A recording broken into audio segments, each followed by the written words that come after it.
মানে কপাল খারাপ হইলে যা হয় আর কি। এই লোক মাছ মারতে গিয়ে পড়ছে মহা ঝামেলায়। সে যখনই পানিতে বড়শি ফেলে সব সুতা এলোমেলো হয়ে গিট লেগে যায়। নতুন বড়শি বের করার পরেও একই অবস্থা। रुक तेरे को बताते।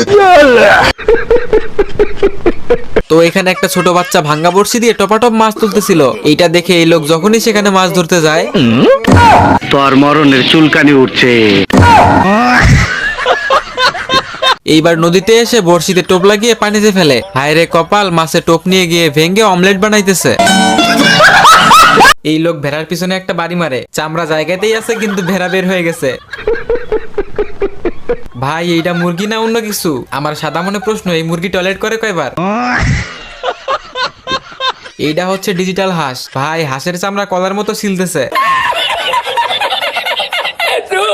এই যে দেখেন, গাছের উপরে ফল নাই কিন্তু গাছের নিচে ফলের 14 গোষ্ঠী।